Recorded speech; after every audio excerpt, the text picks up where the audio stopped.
very warm welcome. RSTV wishes all its viewers a very happy new year. I'm Kriti Mishra. As we welcome year 2021, let's take a look at the new year economic resolutions or prescriptions. After a slump due to the COVID-19 pandemic, Indian economy growth prospects are improving. Most high-frequency indicators are looking positive. Easy financial conditions, unlocking of the economy, and recent government measures are likely to lead to better 2021. Bounce back may be stronger if the current momentum is maintained. Year 2021 would need out-of-the-box ideas to accelerate growth, stimulate demand while focusing on long-term growth of the economy. And for deeper insights, I'm joined by very esteemed guests on the panel today. Joining us through virtual platform, Mr. Sunil Alagh, Economist, Monika, Halan, Consulting Editor, Live Mint, and Dr. Arvind Virmani, Chairman, EGROW Foundation. Welcome to What's Up Television, all of you. And Mr. Alagh, coming to you first. After the 23.9% GDP contraction in the April-June quarter, following the COVID-19 pandemic, economic recovery momentum has been stronger than expected. Green shoots are visible. The silver lining in 2021 will be a large-scale rollout of vaccine and a sense of confidence it will generate. What is your assessment of economic growth ahead? Look, we are all optimists, at least I am one. And I think we are probably going to end March this year, that is 21, with about -9, -10% in spite of the -23 that we faced in the first quarter. And we've been gradually growing. But look, for me, the demand is going to be key because what has been generated in the last quarter, that is October to December, and will be generated in Jan-March, is the demand. But the demand so far has been generated by a reduction in pricing. There has been festive seasons. There's been all kinds of things where people have offered even 50% discounts. And that is what has really grown the demand. How do we sustain it is going to be critical in 2021. And that, for me, is the oil in the engine that is required and is missing. Out of the box, what I mean by out of the box thinking is that, look, as far as the government is concerned, there's no point in putting money in the hands of the consumers, because if you do, then they're likely to save it. And that is the theory which is followed almost all over the world. It's the poor, when you give them the money, that they spend it. It's the middle income group, when you get the money, that you tend to save it. Look, as far as I'm concerned, you have to incentivize spending. And I hope this budget in February does that. Because if you do not incentivize spending, then no matter what else you do, this is going to not necessarily result in the desired situation that we expect. And what I mean by incentivizing spending is give tax benefits to people who spend money on travel, who spend money in staying in hotels, who spend money in housing, who spend money on cars, who spend money on white goods. Give them some tax benefit on that, because you are going to encourage them to spend. And encouraging spending is going to be key for me in the coming year of 21. The last thing we want is what we want is a one-handed economist. Even though I'm one and Mr. Virmani is many, he's got the PhD in economics, I don't have it. But on the one hand and on the other hand, we have to stop that. We just want one-handed economists who say, this is what I'm going to do, and this is where the demand is going to grow. Because that is going to be key for me. All right, you made a very interesting point there, that demand or consumption is going to be the oil in the engine of growth. Dr. Virmani, coming to you, this is a severe exogenous shock, an uncharted territory where international multilateral institutions are predicting a very bleak outlook for the countries across the globe. What are the things that could go in favor of India in perhaps the post-COVID era or in the year 2021?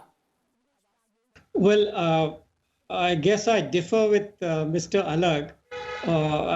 In my view, he's much too pessimistic. So I had long predicted that the economy, most of the economy, 90% of the economy would normalize by Q4, which is the quarter ending March. Now I expect it to do that by Q3, which is when the data for the current quarter comes out. And my overall forecast for the year, which I've had for many, many months now, is between -5% and -7.5%. I should warn your listeners that's been the most optimistic out of anybody that I've heard, and I have stuck to it. And a lot of the other forecasts are moving within that range now. the issue of demand is clearly correct, but the caution again, which we have been saying and which I repeat, is that in the transition from lockdown to normalization, the problem has been that logistics and markets have been fragmented. So there is no longer a uniform single market. So you actually have over this country pockets of excess demand and excess supply. So any simple incentive, overall incentive is not the right thing to do in my view. However, where I do agree completely with Mr. Alagh is that the 10% of the economy, which what we have called the contact services, is a serious problem and has not been addressed so far. But one of the elements which people miss because it was not so well known earlier, but is now, the science is clear now that what you need for closed spaces like airports, railway stations, cinemas, malls, all entertainment, where hotels, restaurants, closed spaces, you need virus quality filters. So I would say the government, and this is not very well known, I think the government now needs to take a hand in promoting that. So if I was going to promote what I agree with Mr. Alagh, doing something about these services, then the best way to do it is to incentivize the knowledge and the putting of such filters. Having said that, transfer to the poor, the only issue, again, I agree with that, but the only issue is the mix of returning to whether using infrastructure expenditures, how much to do that, and how much through direct transfers to the poor is where we can discuss further. All right, Monika, you heard those two different and divergent views. What is your take? So actually, I'm agreeing with parts of both Arvind and Sunil. And it is true. I mean, I think the data is out there that this has been a profit-led growth where the top line has actually declined, but the profits have gone up. I think it is 25%. And anecdotally, we know that wages are cut. I mean, all of us who are still employed are sitting on wage cuts, and we know enough people who have lost jobs. And this is an industry-wide phenomena where firms have let go of real estate. So there's a problem there. All the vendors who would provide services to offices, that has been cut. At an economy-wide level, this does lead to a contraction of demand. So what we've seen right now is a bounce back of suppressed demand. And in the quarters ahead of this year, 2021, I think we will need a little bit of hand-holding through government expenditure so that demand is sustained. Because you know what, if you're trying to pay back your debt and save harder and consume less because of reduced wages, then at some point at the macro level, it will all come as reduced demand. So there will have to be some sort of demand stimulus, but I don't see the fiscal space. So there is a problem of not having the money because your revenues are down, tax revenues are down, and your costs are up. Where is this space going to be found? So possibly what the government has to do is look for flab within the government. And I was reading this news report where they have collapsed 4 film divisions into one. I think there will be 100 such places where little tinkering can free up resources, can free up land. There is so much land which is just sitting in different departments, which do the same thing across the country. So my sense is this very close monitoring of government expense on itself, on departments and institutions which are not really serving any economic purpose. The problem with that would be is that there would be a huge pushback from the incumbents. Right. But this government, I think, is used to this pushback. And I'm hoping that they don't give in to this sort of, blackmailing through either, stopping roads or whatever. But that hardness in reform must continue absolutely. And the government can actually start with itself. Absolutely. So reforms should continue. But you made a very important point there about fiscal space.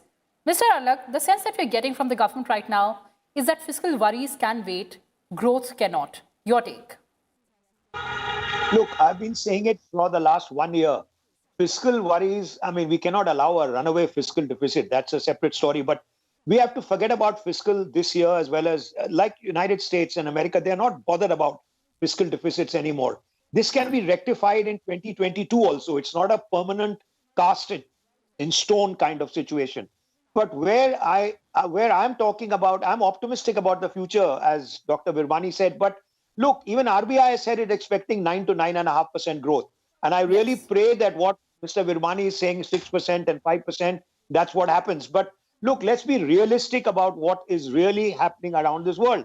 The rural demand is going up substantially. All consumer good products, which I'm part of, everyone is saying rural demand is going up, mainly because when you start spending on infrastructure, when you give employment, everybody gets the money and they spend it. It's the 300 million middle class for which we have ignored completely.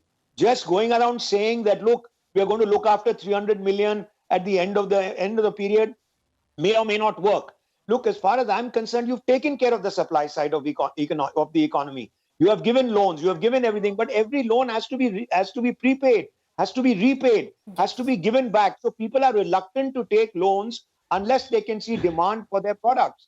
And that's all that I've been saying from the beginning. The 300 million who will generate the demand, please, for God's sake, do not tax them further in the February budget. Give them incentives. And if they start spending, then you got rural and you got the urban economy, both increasing demand. And that's what I'm looking for. All right, this reminds me of the Atmanirbhar Bharat, the clarion call given by Prime Minister. Dr. Virmani, 3 stimulus packages. Foreign direct investment equity inflows into India crossed 500 billion milestone. Global companies are showing interest. But the production of some of the key products is extremely capital intensive. How do we scale up production in import-dependent sectors specifically? So let me again start, what I had addressed was till the end of the current fiscal year, that is till March. Let me also now look forward into the future. So what is needed?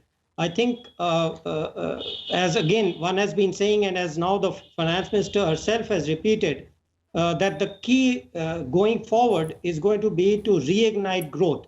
So, whether you're talking about supply side or demand side measures, the issue is how do we reignite or reaccelerate growth?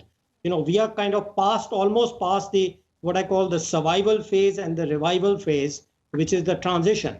So basically, there are 2 aspects. Let me summarize them very quickly. On the macro policy side, I'll take 2 examples. One is the taxation, which is the direct tax code and the GST.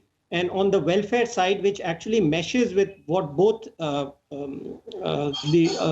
2 others have said, Mr. Alagh and Monika, which is that how can we there is an existing system of welfare. A lot of that is leaked and goes into corruption, which ineffectively goes to the middle class and the black money economy.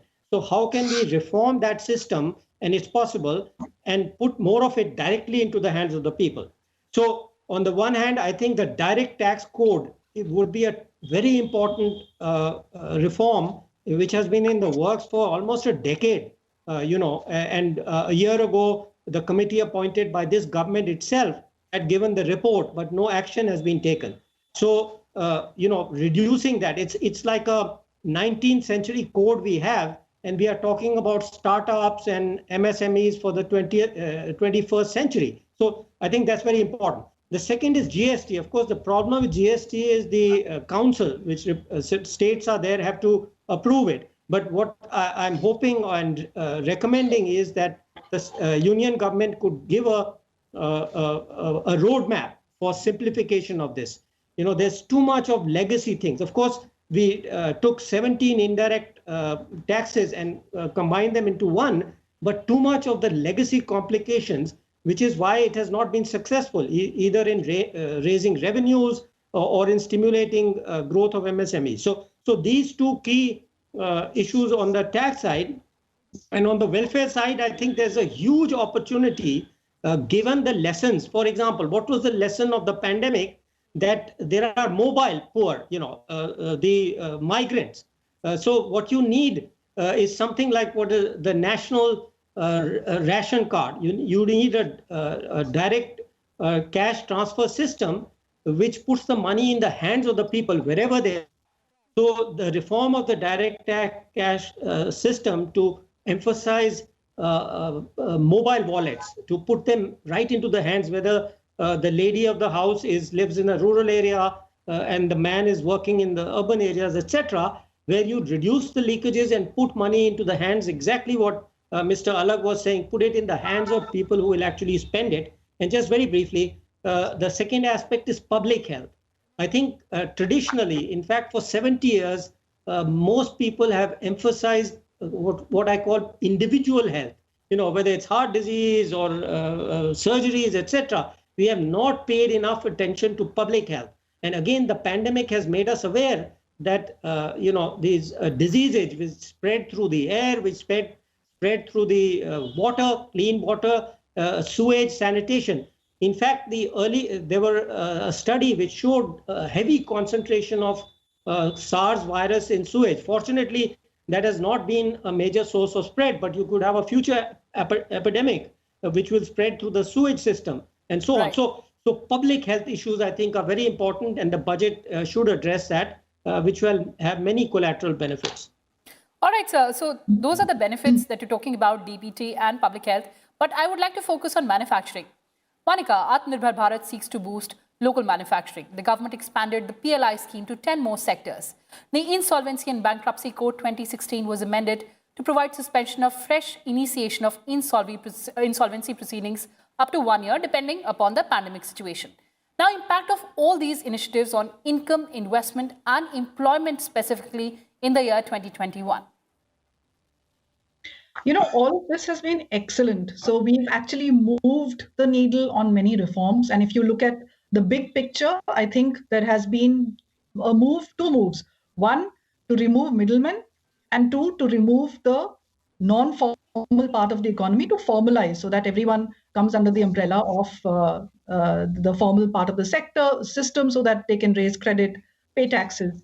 But I think what has not been addressed, and that refers back to your Atmanirbhar point, is the fact that the Indian entrepreneur, still the DNA of the bureaucracy and policy is that he is a criminal, right? So you have almost 70,000 compliances, you have 7,000 filings, you have a year, and these are changing at 4,000 a year. So the filings also change, and you have 18,000 criminal places where the person has a criminal liability on him for violating certain compliance norms. So you have a colonial DNA to your rule book, which viewed the native as essentially illiterate criminal. And we have morphed it into independent India, but the DNA is still the same. How is that entrepreneur going to create jobs, cause wealth creation when we are looking at that person as a criminal? So my sense is that very quickly we have to get rid of what is now being called regulatory cholesterol. We need to remove that because it's going to be a clear attack otherwise. So we really need to move the needle on that. And then just to take the point forward, a country like France, which is in a similar GDP level as India, we are $3 trillion. France has a tax GDP ratio of almost 47%. In India, it's 11%. So, there's an environment of distrust. You will not have enough people paying taxes. They will find the ways not to pay because there is a relationship of distrust between the state and the citizen, which is an overhang of our years of being slaves. So I think we have to solve it at a very deep DNA level. And then that Atmanirbhar actually will become Atmanirbhar because the Indian entrepreneur has survived through all kinds of rules, regulation, accusations of being a thief, but he has still managed to do well. So imagine when we can remove this cholesterol, at what level he and she can produce and create wealth. All right, Mr. Alagh, let me get you here. Monika says regulatory cholesterol. The government has been reiterating that we respect wealth creators. Your sense, your take, how do we reinforce this? Look, I mean, I tend to agree with Monica, but it's very difficult to change the DNA of the older generation, and I'm part of it. Huh? So let's forget them. It's the younger generation which is going to make the move. And let me tell you, as consumers, they are already not carrying any baggage whatsoever. When Atam Nirbhar came in, they said, look, the government is not saying you cannot have an imported product in India. Apple has moved from China to India. They're going to make Apple in India. Anybody who comes into India can have an international brand as long as he generates employment. And that is the critical part that we have to look at, because whatever one might say, at least for the next 5 to 10 years, people are our strength. And we cannot go the AI route, which everybody seems to be talking about, and reduce the number of people we employ, reduce everything else, because that is something which India, China, and this part of the world is not ready for. I don't mean that we don't have any AI, but I'm just saying, as you know, Mr. Harari, who's one of the greatest writers that I've known, he said we cannot create a class of people who are useless. When I say they are useless, they are not useless.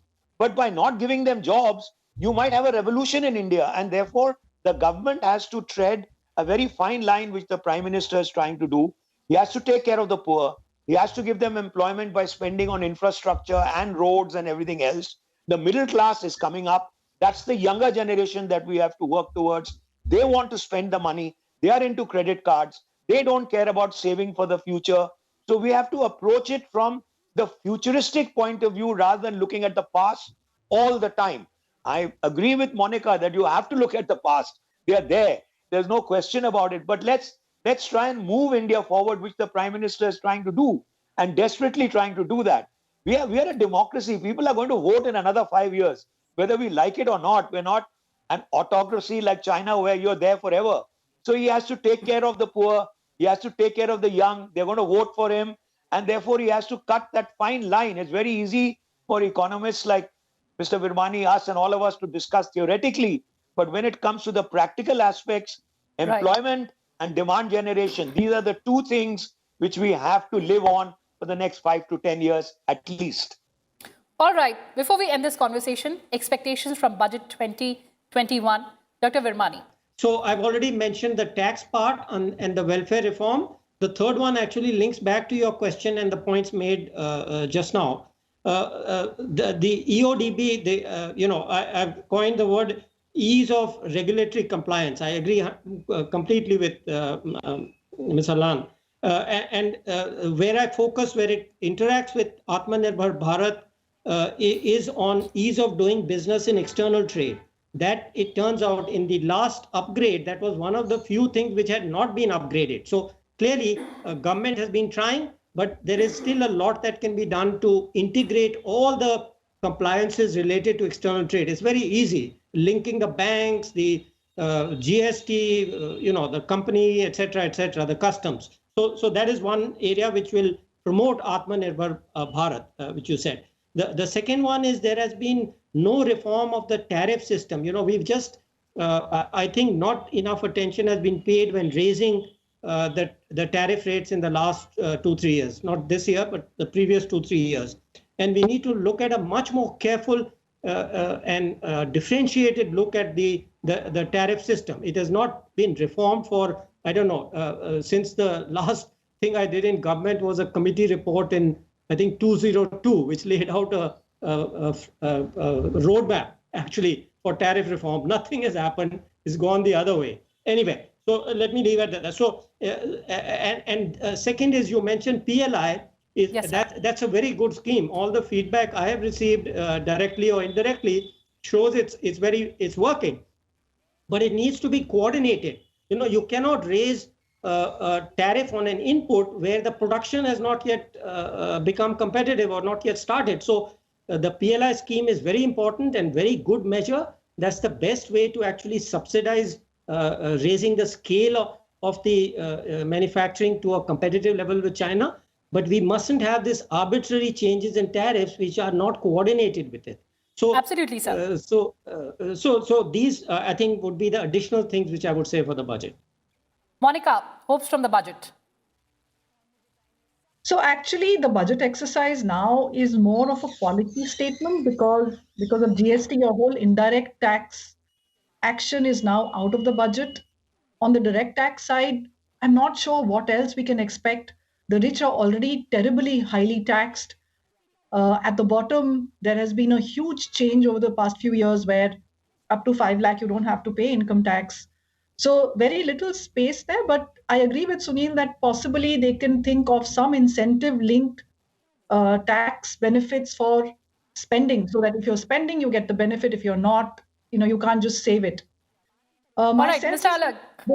they Yes, have to Monika. just the 30 seconds more that I Yes. think they have to make a very hard policy statement that the government is very strong on reform. They will carry out the agri reform, labor reform. That reform statement must continue, and the government should communicate very clearly through the budget document also to say that, look, we are not going to get blackmailed into going back on the promises made to the country in terms of economic reform. I think that I really want to hear that statement this time. Mr. Alagh, do you agree? I agree, and I say that, look, generate employment, generate demand. These are the two things. Do not fiddle around with the taxes anymore because the rich are already paying a lot. I've said it before. How about taxing the agricultural community? When I say taxing them, I say, look, the poor should be left alone in agriculture. They are the ones who actually work and they give it. But anyone earning 25 lakhs per year and more, let him pay at least 5%. You charge 5% or 10% or 15% of an urban guy who earns 15 lakhs or 20 lakhs a year. How about saying the rich farmers, only the rich of 25 lakhs and above, let them pay even 2%, 3% of their taxes. That will start something going, and anyone earning less than 25 lakhs still doesn't pay any taxes at all. But so the sense is that reforms must continue. Mr. Alagh? Yes. Monika, Dr. Virmani, thank you so much for joining us on this discussion. So year 2021 will be a year of promises, hopes and aspirations. That's all we had for you in this special edition. Thanks for watching and stay tuned to Rajya Sabha TV.